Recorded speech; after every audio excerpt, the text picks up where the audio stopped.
En este video vamos a conocer una de las características que hacen parte de las escenas, el cual corresponde al ground o al suelo.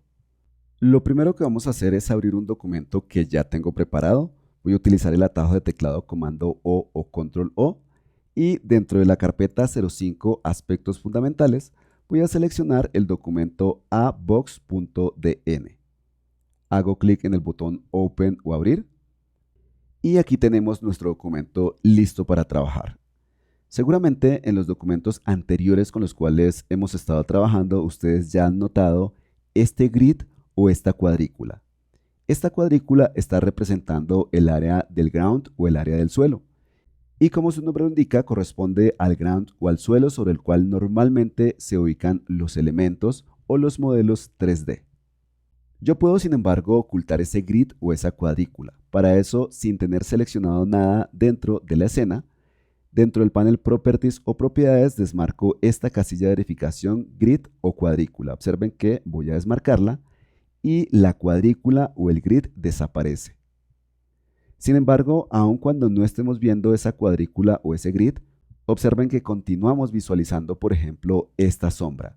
Eso quiere decir que solamente he ocultado el grid o la cuadrícula, no he ocultado el ground o el suelo. Voy a visualizar nuevamente el grid o la cuadrícula y ahora dentro del panel Scene o escena voy a seleccionar el environment o el ambiente. Después de seleccionarlo, en la parte inferior del panel Properties o Propiedades vamos a encontrar una opción que se llama Ground Plane o plano del suelo. Observen que aparece este switch. Voy a hacer un clic y lo que ocurre cuando desactivo ese switch es que se oculta el plano del suelo. Puede ser un poco confuso porque, como se dan cuenta, seguimos viendo este grid o esta cuadrícula. Sin embargo, recuerden que había una sombra y esa sombra ya no se está visualizando. No se está visualizando porque cuando nosotros ocultamos el plano del suelo, se ocultan también los elementos que se proyectan sobre el mismo, como por ejemplo la sombra. Voy a activar nuevamente entonces la visualización de ese plano del suelo y aquí podemos ver nuevamente nuestra sombra. Ahora voy a rotar la cámara para ver la parte inferior del suelo. Para eso voy a activar la herramienta Orbit u Orbitar. Recuerden que yo puedo activar esta herramienta seleccionándola dentro del panel de herramientas, presionando el número 1 dentro de nuestro teclado o simplemente presionando el botón derecho del mouse si estamos trabajando con un mouse de varios botones. Voy de hecho a utilizar esta última técnica. Voy a presionar el botón derecho de mi mouse, arrastro hacia la parte superior y observen que estamos rotando la cámara de manera que ahora empezamos a ver la parte inferior del plano del suelo.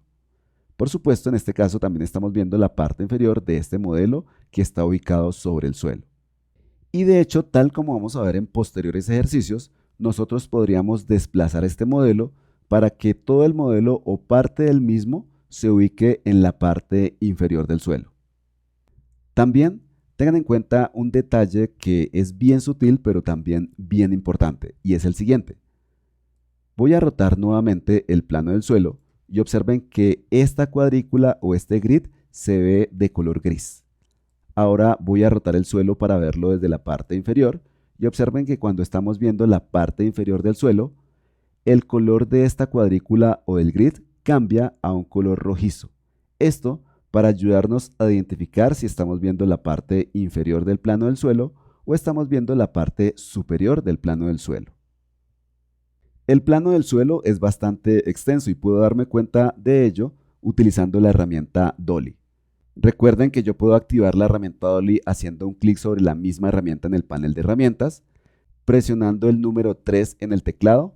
Y también otra técnica para trabajar con la herramienta Dolly es utilizar el botón de scroll del mouse si nuestro mouse tiene esa característica de scroll. Entonces observen que voy a hacer un scroll hacia abajo y estoy acercando la cámara. Hago un scroll hacia arriba y estoy alejando la cámara. Voy a seleccionar la cámara dentro del panel Scene o el panel Escena y esto me permite ver los valores de la modificación que estoy realizando con la herramienta Dolly. Nuevamente sigo alejándome y observen que podemos ver esa modificación en los valores de estas casillas. El valor máximo de la posición de la cámara en cualquiera de estos valores X, Y o Z es 999.999, tanto en valor positivo como en valor negativo. Voy ahora a realizar el proceso de acercamiento y observen que he alcanzado los valores máximos pero en negativo, menos 999.999. Voy a deshacer la modificación de la posición de esa cámara. Para eso hago clic varias veces sobre este botón. Y aquí tenemos la posición original de la cámara.